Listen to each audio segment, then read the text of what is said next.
Welcome to all dear students, welcome to career planet. मैं शैली गुरुवानी, आपकी chemistry mentor.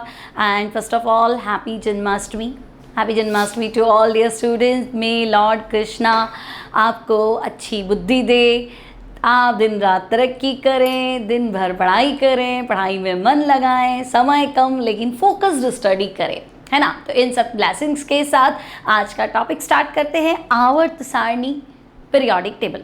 क्या पढ़ा था लास्ट टर्न पे? रेगुलर क्लास नहीं आती है, गैप आ जाता है, फिर गैप है। मैं कुछ भूला था पिछली बार क्या पढ़ाया था।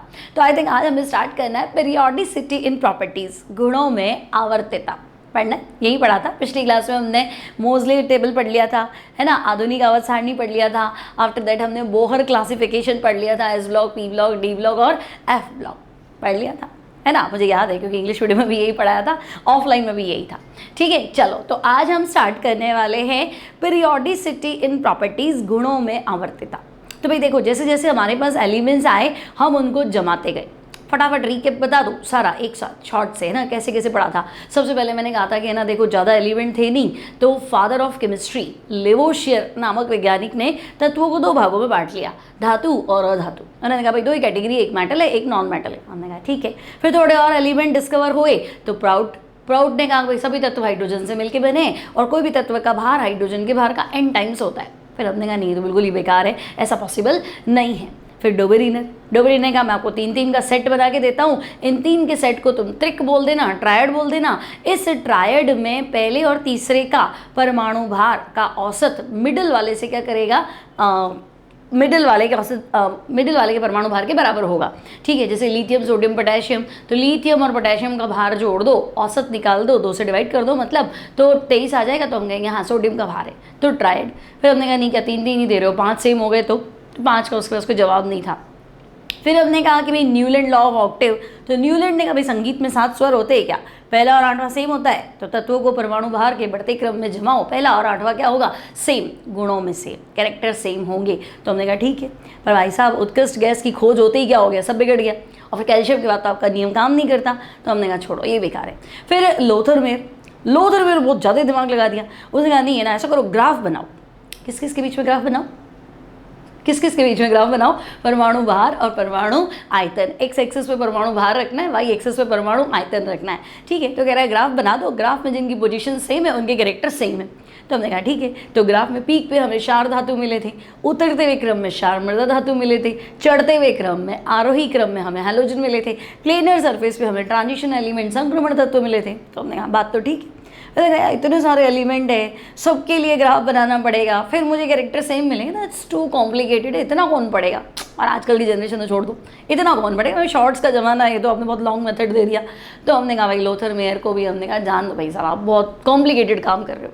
फिर आया मेंडली ने कहा चलो सब छोड़ो, तुम ऐसा करो टेबल बनाओ, तत्वों को परमाणु भार के बढ़ते क्रम में जमाओ। मैं तुम्हें एक नियम देता हूँ, तत्वों के भौतिक और रासायनिक गुण उनके परमाणु भार के आवर्ती फलन होते हैं। यानी अगर तुम तत्वों को परमाणु भार के बढ़ते क्रम में जमाओगे तो एक फिक्स गैप के बाद में समान तत्व वाले गुण एक जगह पे मिलना शुरू हो जाएंगे। और ये जो गैप है ये है 2, 8, 8, 18, 18, 32।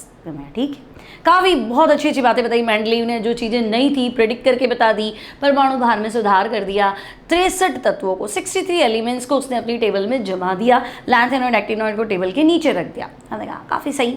फिर अब कमियाँ निकालने में तो उस्ताद है ना, कमी निकालने में हम रहेंगे नहीं। तो हमने कहा नहीं भाई, आपने तो परमाणु भार के नियम का पालन नहीं किया, आप कह रहे हो परमाणु भार के बढ़ते क्रम में जमाओ, तो पहले ही बताओ समस्थानिक को कहाँ रखे, संबारिक को कहाँ रखे, फिर कोबाल्ट निकल तो आगे पीछे होने चाहिए, टेलुरियम आयोडीन भी आगे पीछे होने चाहिए, आर्गन पोटेशियम भी आपका सेट नहीं हो रहा। तो हमने कहा नहीं, ये बहुत सारी गड़बड़े हैं, हाइड्रोजन की पोजीशन सर्टन नहीं है, तो उसको भी हमने डिस्कार्ड कर दिया। अब क्या करें, तो मोजले कह रहा है कि जितने भी क्लासिफिकेशन आज तक के आए हैं सब के सब परमाणु भार पे आधारित है। क्यों नहीं आप कुछ नया सोचते हो, हर बार एटॉमिक मास परमाणु भार के आधार पे आप क्यों एलिमेंट्स को जमा रहे हो, आप कुछ नया ट्राई करो। पिज़्ज़ा वीज़ा का ज़माना तो चला गया, आजकल तो क्या चल रहा है, मोमोज चल रहा है, तो ऐसा कुछ ट्राई करो। तो मोजले क्या कर रहा था, मोजले अपना एक्सपेरिमेंट कर रहा था, तो उसने धातु सरफेस पे हाई स्पीड इलेक्ट्रॉन, तीव्र गति के इलेक्ट्रॉन धातु सतह पर टकराए। अब वो क्या कह रहा है कि जो एक्सरे उत्पन्न हो रही है उनकी फ्रीक्वेंसी का रूट उत्पन्न एक्स किरणों की आवृत्ति का जो वर्गमूल है वो परमाणु क्रमांक के तत्व के परमाणु क्रमांक के समानुपाती है। Root nu proportional to Z, root nu equals to A into bracket में जेड माइनस बी। ए और बी आपके कांस्टेंट है, जेड परमाणु क्रमांक है, न्यू उत्पन्न एक्स किरणों की आवृत्ति है। हमने कहा ठीक है। तो वो कह रहा है कि इतना सारा तुमने आज तक का ज्ञान लिया है सब परमाणु भार पे, कुछ नया ट्राई करो। तो हमने नया ट्राई किया, हमने तत्वों को परमाणु क्रमांक के बढ़ते क्रम में जमाया।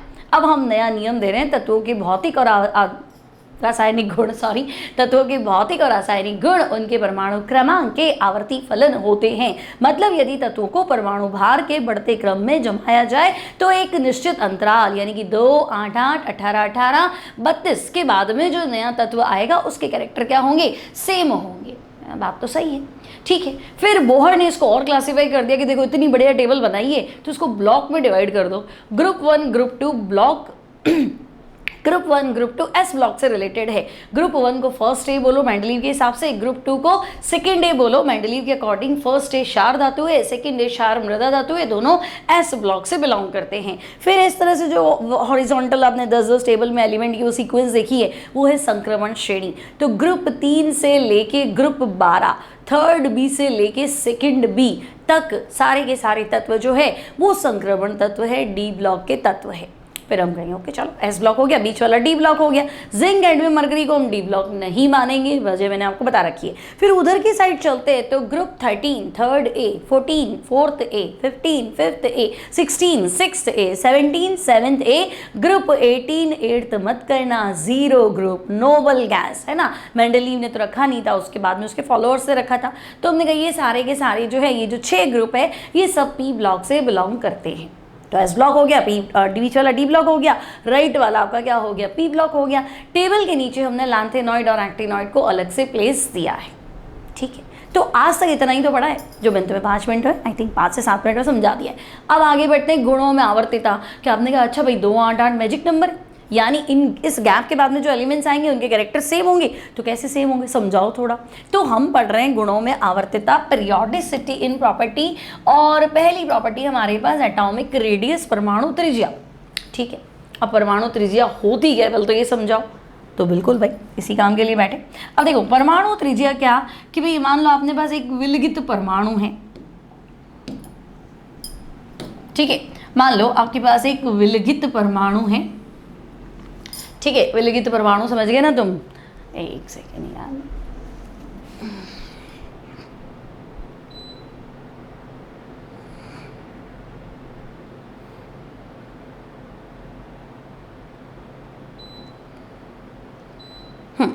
Suppose we have isolated atom, है ना। विलगित परमाणु मतलब सिंगल एटम। अब देखो सिंगल एटम में अगर आप बात करो तो नाभिक, ठीक है, और बाह्यतम कोश के इलेक्ट्रॉन के बीच की दूरी, ये जो डिस्टेंस है बच्चे ये परमाणु त्रिज्या है, ठीक है। लेकिन सिंगल एटम में ये डिस्टेंस फाइंड करना पॉसिबल ही नहीं, हम ये तो ज्ञात ही नहीं कर सकते। तो हम कहेंगे हम त्रिज्या कैसे निकालेंगे, और जब तुम्हें परमाणु के आकार के बारे में कोई जानकारी नहीं है तो बाकी सारी जानकारियाँ तो बेकार है, कुछ नहीं बना सकते। तो हम कहेंगे सिंगल एटम में पॉसिबल नहीं है। हम क्या करते हैं, 2 निकटवर्ती परमाणु क्लोजेस्ट एटम ले लेते हैं।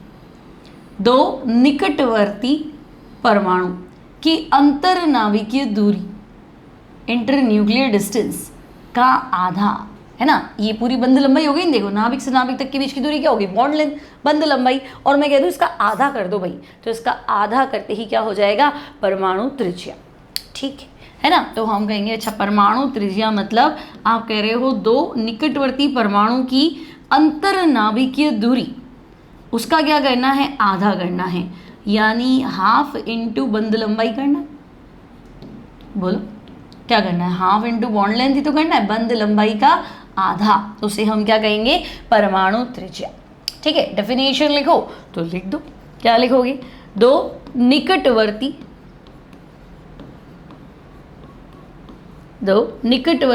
परमाणु की अंतर नाभिकीय दूरी, 2 निकटवर्ती परमाणुओं की अंतर नाभिकीय दूरी, इंटर न्यूक्लियर डिस्टेंस, अंतर नाभिकीय दूरी का आधा क्या कहलाएगा? आधा। तो हम कहेंगे इसका आधा कहलाएगा परमाणु त्रिज्या। परमाणु त्रिज्या कहलाता है। एटॉमिक रेडियस परमाणु त्रिज्या कहलाता है। इतनी बात क्लियर है, समझ में आ गया है ना? होता क्या है परमाणु त्रिज्या? ठीक है, परमाणु त्रिज्या दो क्लोजेस्ट एटम ले लो, न्यूक्लियस, उनकी इंटरन्यूक्लियर डिस्टेंस, नाभिक से नाभिक के बीच की दूरी, और उसका आधा कर लो, आ जाएगा आंसर। ठीक है, बात तो सही कह रहे हैं। अब देखो, मान लो तुम्हारे पास एक क्वेश्चन है, इंग्लिश में लिखा है बॉन्ड लेंथ ऑफ Cl2, है ना? हिंदी में लिख देती हूँ, Cl2 की बंध लंबाई। ठीक है भाई, Cl2 क्लोरीन, Cl2 की बंध लंबाई आपको दे रखी है ना? कितनी दे रखी है Cl2 की बंध लंबाई? तो हम कह रहे हैं बंध लंबाई दे रखी 177 पिकोमीटर। ठीक है, पिकोमीटर है आंसर, पिकोमीटर में निकालो, टेंशन मत करो, है ना? 1 पिकोमीटर 10 की पावर -12 मीटर होता है, बट आपको करने की जरूरत है, ऐसे ही रहने दो। ठीक है, what will be atomic radius? तो ये पूछ रहा है परमाणु त्रिज्या। अभी तो तुम्हें फॉर्मूला बताया, बोलो कर लोगे? बंध लंबाई दे रखी है, परमाणु त्रिज्या पूछ रहा है। अभी क्या बताया था कि दो निकटवर्ती परमाणु की अंतर नाभिकीय दूरी यानी कि बंध लंबाई, उसका क्या कर दो? आधा। तो हमारा फॉर्मूला है परमाणु त्रिज्या बराबर हाफ इंटू बंध लंबाई, बॉन्ड लेंथ। ठीक है, तो बच्चे हाफ इंटू बंध लंबाई कितनी है? तो हम कहेंगे 177 पिकोमीटर, बस आधा कर दो। तो आधा कितना हो जाएगा? 88 70, हाँ 88.5 हो जाएगा क्या? तो 88.5 पिकोमीटर, बस सिंपल है, क्या ही दिक्कत है? क्लियर है? बॉन्ड लेंथ का आधा कर दिया। ओके, आगे बढ़ते हैं। अब देखो, परमाणु आकार में आवर्तिता, है ना? Periodicity in atomic size. अब परमाणु आकार में आवर्तिता मतलब, तो देखो अगर मैं तुम्हें कहूं कि एक वर्ग में ऊपर से नीचे जाओ, पीरियोडिक टेबल की बात कर रहे हैं ना, वर्ग में ऊपर से नीचे जाने पर, ठीक है, आप बात कर रहे हो एक पीरियड में, एक ग्रुप में अप टू डाउन जाना है। मान लो एक वर्ग मेरे पास है, हाँ लीना की रब से फरियाद। ठीक है, हाँ लीना की रब से फरियाद। ओके, अब तो याद हो तो मैंने तुम्हें कॉन्फ़िगरेशन सिखाया था, है ना? मैंने तुम्हें कहा था देखो पहले तत्व का कॉन्फ़िगरेशन हाइड्रोजन 1s1 होता है। बोलो हाइड्रोजन क्या होता है? 1s1, तो 1s1 रख दो। ठीक है, फिर लिथियम, तो 1s1 के नीचे वाला घर क्या होगा? 2s1, तो 1s1 नेक्स्ट वाला 2s1। आपको यहाँ पहली इनर्ट गैस लिखनी है हीलियम, भाई हाइड्रोजन के बाद हीलियम आती तो यहाँ तो लिख नहीं सकती ना, तो हीलियम और 2s1। फिर बोलो, तो मैंने कहा था 2s1 के नीचे उतरो 3s1, है ना? तो हीलियम के नीचे उतरो नियॉन, और 2s1 के नीचे उतरो तो क्या आएगा? 3s1। फिर हीना नीना, और बताया था तुम्हें हीलियम नियॉन, नेक्स्ट क्या आएगा? आर्गन, और 3s1 के नीचे तो तुम कहोगे 4s1। तो हीना नीना और करीना भाई क्रिप्टन, तो बच्चे 4s1 के नीचे क्या आएगा? 5s1। फिर हीना नीना और करीना जीनत, जीनॉन, और ये हो जाएगा 6s1। फिर हीना नीना और करीना जीनत रीना, ठीक है, रेडॉन, और 7s1। सिखाया था, है ना? ये इलेक्ट्रॉनीय विन्यास है, और ये कोई गलत नहीं कर सकता। एग्जाम में आ जाएगा रुबिडियम का विन्यास लिखो तो लिख दो क्रिप्टन 5s1, ये गलत नहीं होने वाला, सही है। आई बात समझ में? ठीक है, अब मैं क्या कहना चाह रही हूँ, तो मैं तो तुम्हें इतनी बात समझा रही हूँ कि देखो 1s1 मतलब तुम कह रहे हो कि पहला कोश n बराबर 1, फिर बाह्यतम कोश 2 है, तो मैं कह रही हूँ बाह्यतम कोश 2 है मतलब n बराबर 1, n बराबर 2। फिर बाह्यतम कोश 3 है, तो बच्चे 1 2 और 3। फिर 4 है, तो 1 2 3 4। फिर 5 है, तो 1 2 3 4 5। 6 है, तो 1 2 3 4 5 और 6। आगे बढ़ा दो थोड़ा, है ना? थोड़ा और आगे बढ़ा देती हूँ, ऐसे मान लो, ठीक है। और 7 तो फिर 7 हो तो और दूर हो जाएगा। तो तुम देख क्या रहे हो? क्या देख रहे हो? ग्रुप में अप टू डाउन जा रहे हैं, तो बाह्यतम कोश दूर होता जा रहा है भाई नाभिक से, तो वर्ग में ऊपर से नीचे जाने पे तो भाई ये तो मुझसे दूर जाता जा रहा है, दूर जाता जा रहा है, बात तो सही।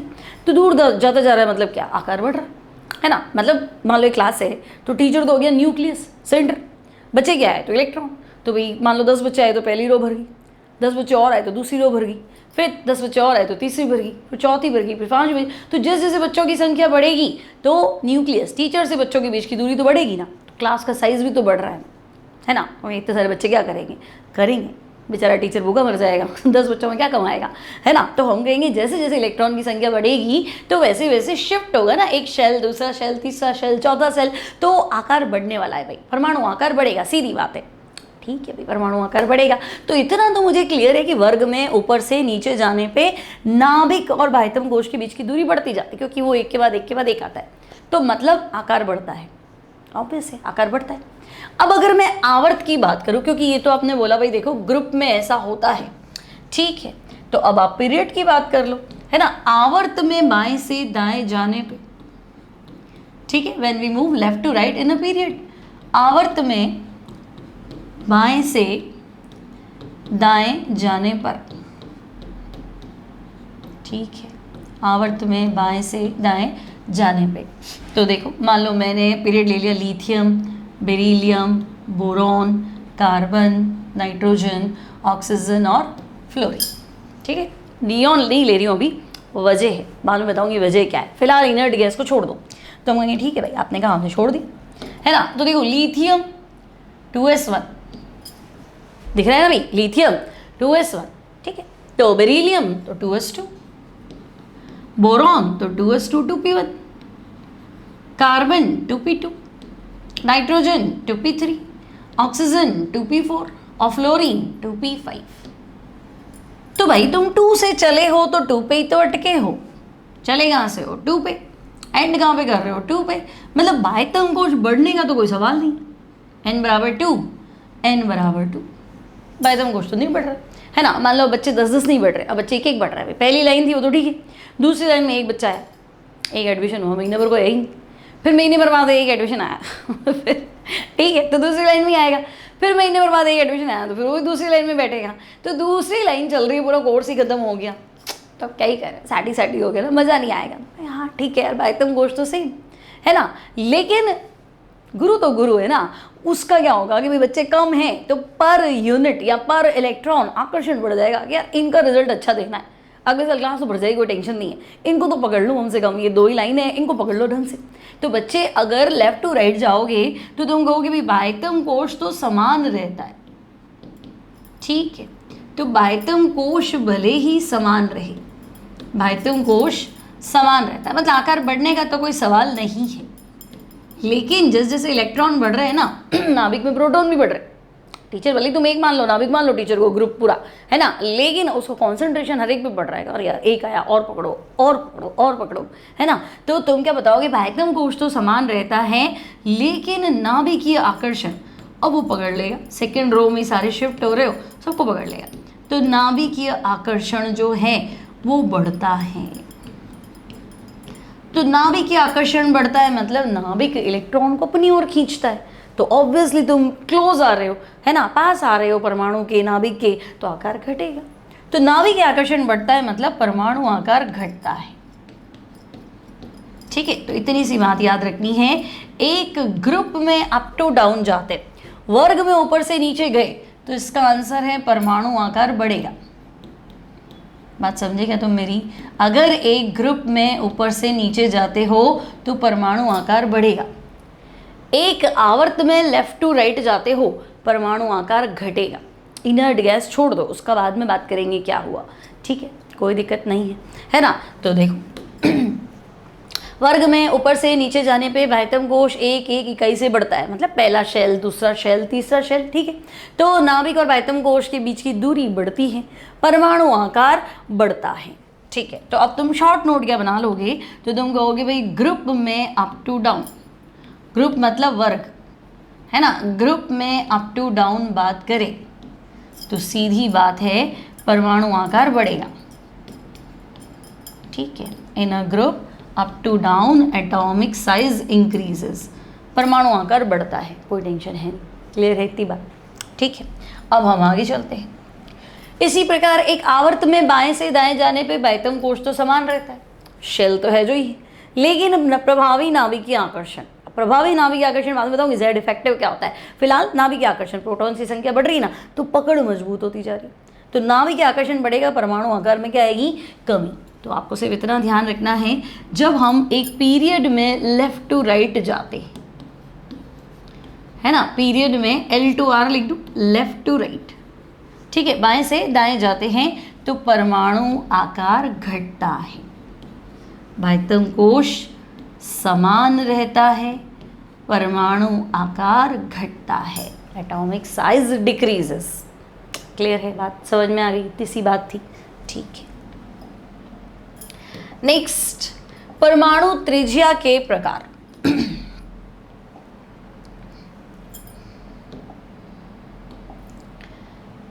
परमाणु त्रिज्या के प्रकार, अब देखो 3 तरह की बच्चे ना एटॉमिक रेडियस होती है। परमाणु त्रिज्या, atomic radius is of 3 types. परमाणु त्रिज्या 3 प्रकार की होती है। पहली तुम्हें पढ़नी है सहसंयोजक त्रिज्या। सहसंयोजक त्रिज्या, कोवेलेंट रेडियस, ठीक है। दूसरी तुम्हें पढ़नी है धात्विक त्रिज्या, मेटालिक रेडियस, धात्विक त्रिज्या, ठीक है। और तीसरी तुम्हें पढ़नी है van der Waals radius, von der Waals त्रिज्या, okay, van der Waals radius, von der Waals त्रिज्या। क्लियर। परमाणु त्रिज्या कितने प्रकार की होती है? 3 तरह की। Atomic radius is of 3 types, सहसंयोजक त्रिज्या, धात्विक त्रिज्या, वॉन डेर वाल त्रिज्या। अब देखो सहसंयोजक त्रिज्या कोवेलेंट रेडियस, यानी तुम इसको लिख सकते हो CR, है ना। धात्विक त्रिज्या मेटालिक रेडियस तो तुम लिख सकते हो MR, और van der Waals radius VWR, ठीक है। सहसंयोजक, धात्विक और वैन डेर वाल। अब सहसंयोजक क्या, तो देखो वैसे अब तुम अगले चैप्टर पढ़ोगे, केमिकल बॉन्डिंग है ना, रासायनिक बंध। 3 प्रकार के बंध होते हैं, आपका सहसंयोजक बंध होता है, धात्विक बंध होता है और आयनिक बंध होता है, और भी होते हैं, हाइड्रोजन बॉन्ड भी होते हैं, उपसहसंयोजक बंध भी होते हैं, ठीक है। तो मेन अगर हम बात करें कि इलेक्ट्रॉन के साझे से जो बंध बना है वो आपका सहसंयोजक बंध है। मतलब तुम कहोगे हाइड्रोजन, तो एकदम तुम्हारे दिमाग में आएगा H2, oxygen O2, nitrogen N2, ऐसे। तो हाइड्रोजन कैसे बना होगा, तो भाई एक हाइड्रोजन आया होगा अपना इलेक्ट्रॉन लेके, दूसरा भी हाइड्रोजन आया होगा अपना इलेक्ट्रॉन लेके विपरीत चक्रण में, और दोनों ने अपने कक्षकों का अतिव्यापन किया होगा इस तरह से, है ना। और एक नया अणु बना होगा जहाँ इलेक्ट्रॉन जो है दोनों के बीच में रहेगा, साझे से बना बंध। तो हम कहेंगे हाँ ऐसा कुछ है, तो ये H2। तो बेटा ये सहसंयोजक बंध है, ठीक है। तो अब मुझे 2 परमाणु, भाई मैंने परमाणु त्रिज्या की डेफिनेशन क्या बताई थी, मैंने कहा था 2 निकटवर्ती परमाणु, उनकी इंटरन्यूक्लियर डिस्टेंस और उसका तुम आधा कर देना। तो बात तो ठीक है, लेकिन 2 निकटवर्ती परमाणु के बीच में सहसंयोजक बंध है तो सहसंयोजक त्रिज्या। तो प्रॉब्लम क्या है, सहसंयोजक बंध ना अतिव्यापन से बनता है। अतिव्यापन समझ गए, ओवरलैप, तो कुछ भाग तो ओवरलैप हो गया ना। तो ये 2 निकटवर्ती परमाणु सहसंयोजक बंध से बने और इनकी बीच की दूरी का आधा, ठीक है। अब कोई पूछे कि नहीं डेफिनेशन दो, तो सहसंयोजक त्रिज्या क्या परिभाषा लिखोगे, तो तुम लिखोगे सहसंयोजक बंध से बंधे, क्या भाई, सहसंयोजक बंध से बंधे, क्योंकि बीच में इनके बॉन्ड होना जरूरी है। कौन सा, कोवेलेंट बॉन्ड है ना, सहसंयोजक बंध होना जरूरी है। तो सहसंयोजक बंध से बंधे क्या लिखूं, 2, बोलो, सहसंयोजक बंध से बंधे 2 निकटवर्ती परमाणु, क्लोजेस्ट एटम, 2 निकटवर्ती परमाणु, ओके, 2 निकटवर्ती परमाणु की अंतरनाभिकीय दूरी, इंटर न्यूक्लियर डिस्टेंस, अंतरनाभिकीय दूरी, और उसका मुझे आधा चाहिए, ठीक है भाई, अंतरनाभिकीय दूरी का आधा,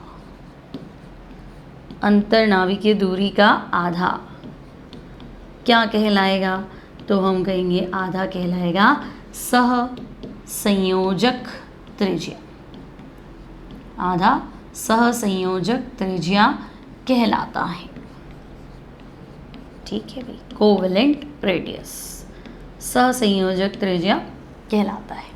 बात समझ में आ गई, सिंपल है ना। बस थोड़ा सा ओवरलैप हो गया, तो ओवरलैप हो गया तो कुछ हिस्सा कम हो गया, ठीक है। अब आता है धात्विक त्रिज्या। तो भाई सहसंयोजक बंध की जगह धात्विक बंध कर लो, इसमें क्या परेशान हो रहे हो, बोलो। धात्विक त्रिज्या, सहसंयोजक बंध की जगह धात्विक बंध, तो धात्विक बंध में ओवरलैप तो होता नहीं है, निकटवर्ती परमाणु रहते हैं, तो हम कहेंगे ठीक है 2 निकटवर्ती परमाणु जो कि धात्विक बंध से बंधे हैं उनकी अंतर्नाभिकीय दूरी और इसका आधा, है ना। यहाँ क्या थी, तो यहाँ तो कुछ अलग चीज़ थी, तो मैं कहूँगी यहाँ बंध था सहसंयोजक, है कि नहीं। यहाँ कौन सा बंध था, तो तुम कहोगे यहाँ बंध था सहसंयोजक, है ना। यहाँ बंध कौन सा है, तो भाई यहाँ बंध है धात्विक, मेटालिक बॉन्ड, धात्विक बंध,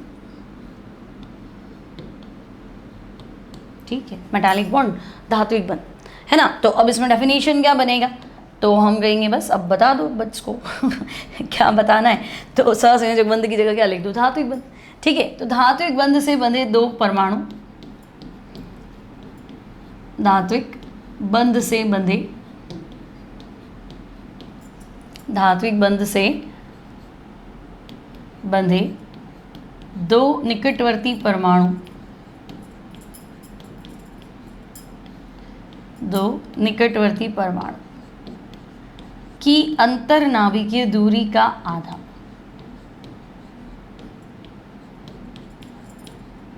अंतर्नाभिकीय दूरी का आधा क्या कहलाएगा, तो हम कहेंगे धात्विक त्रिज्या,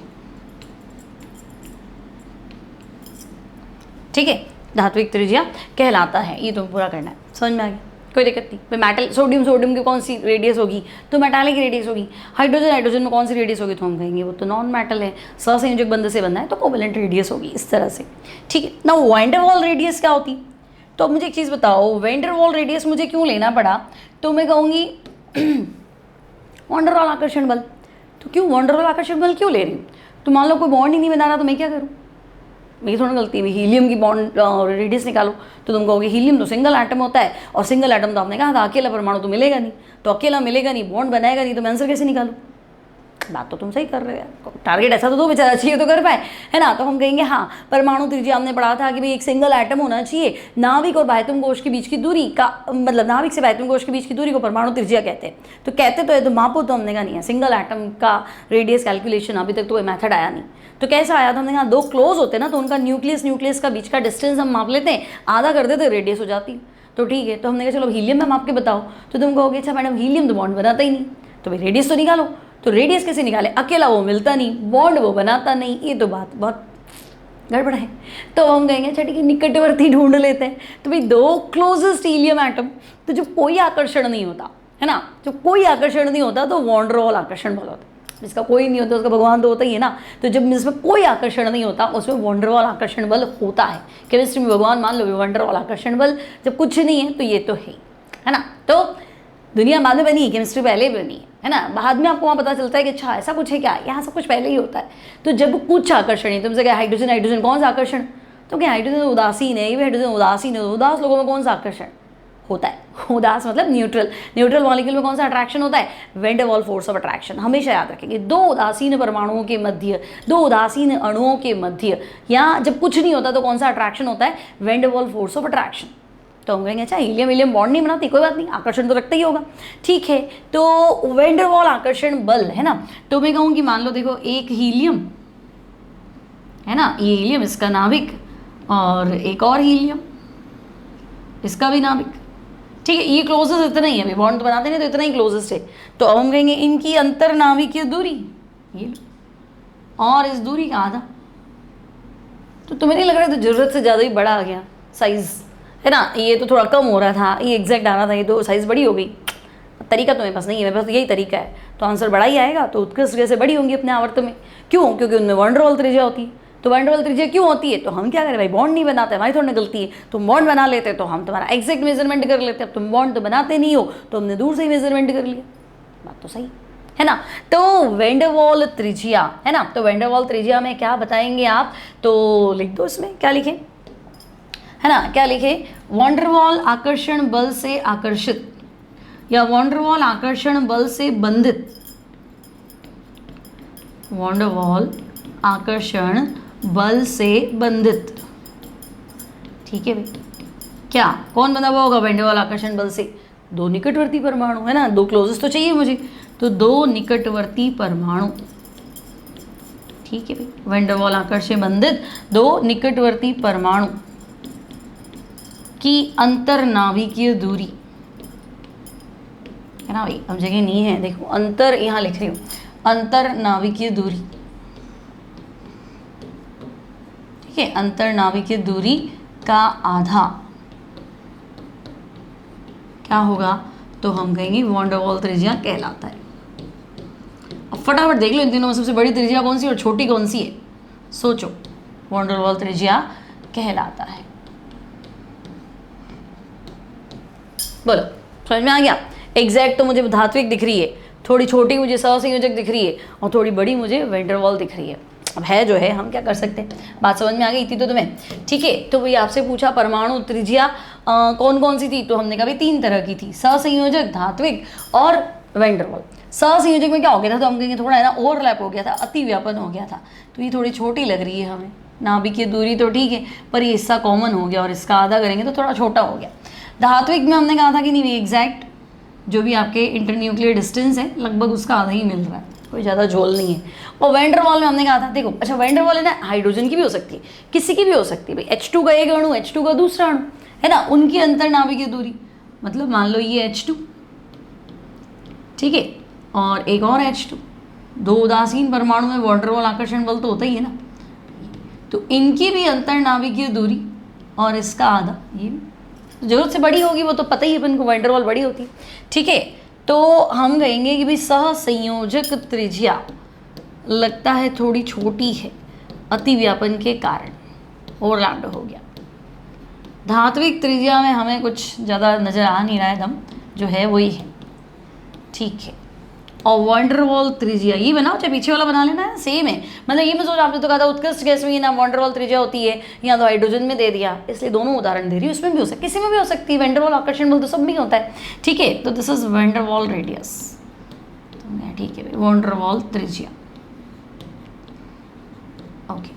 तो अब सबसे बड़ी तो समझ में आई गया तुम्हें, है ना। अगर मैं तुम्हें कहूँ परमाणु त्रिज्या का क्रम, ठीक है, order of radius, atomic radius, परमाणु त्रिज्या का क्रम,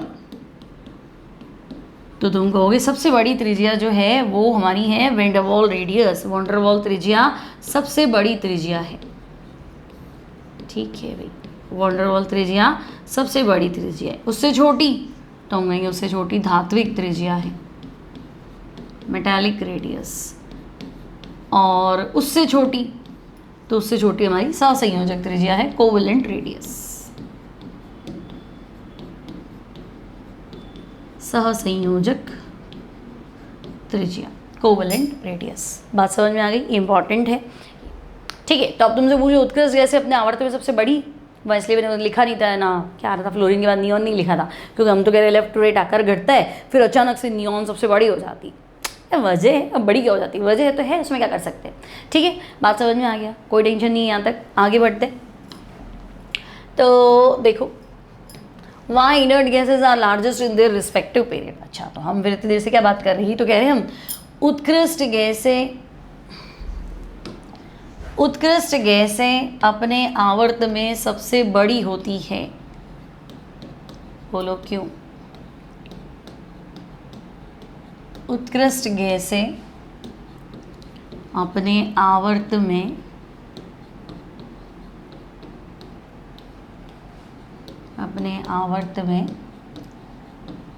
सबसे बड़ी होती है, मतलब आकार के अंदर कह रहा है, साइज में सबसे बड़ी होती है।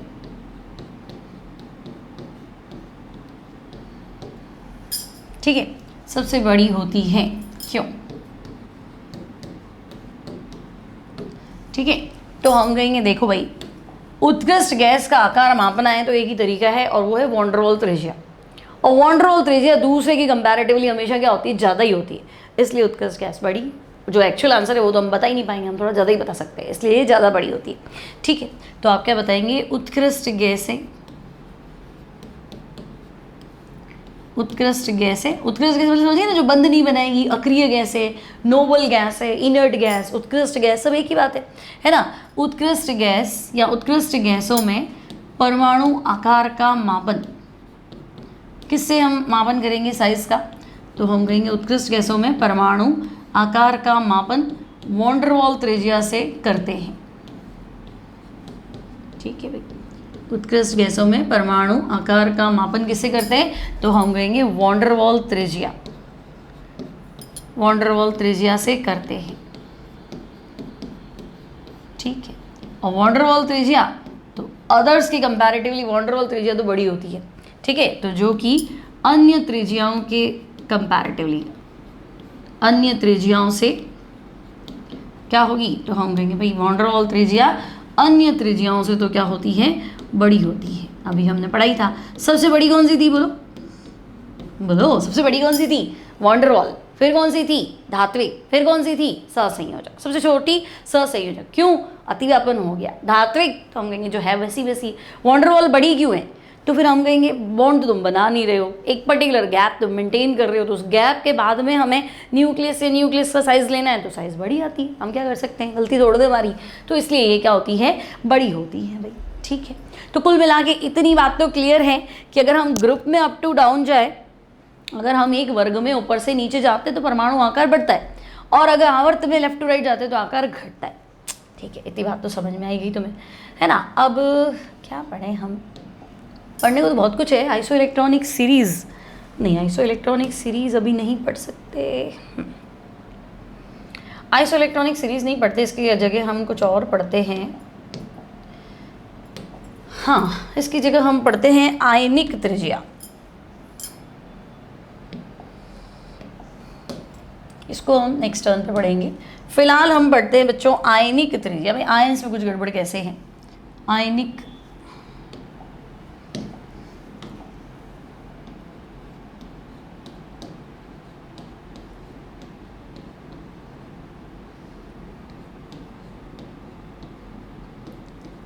आयनिक त्रिज्या। तो भाई आयनिक त्रिज्या मतलब किसी आयन की बात कर रहे हो। आयन दो तरह के होते हैं, तो हम कहेंगे हाँ आयन तो दो तरह के होते हैं। आयनिक त्रिज्या दो तरह की होती है, क्यों, क्योंकि आयन दो तरह के होते हैं। आयन कौन से होते हैं, तो हम कहेंगे भाई एक आयन प्लस होता है, एक आयन माइनस होता है। प्लस को हम धन आयन केटायन बोलते हैं, और माइनस को हम ऋण आयन एनायन बोलते हैं, है ना। धनायन कब बनता है, तो हम कहेंगे जब उदासीन परमाणु इलेक्ट्रॉन त्यागता है ना। धनायन कब बनेगा, जब उदासीन परमाणु क्या करता है, इलेक्ट्रॉन त्यागता है, ठीक है। तो फिर ऋण आयन कब बनता है, तो ऋण आयन मतलब एनायन नेगेटिव आयन, तो जब उदासीन परमाणु इलेक्ट्रॉन ग्रहण करता है,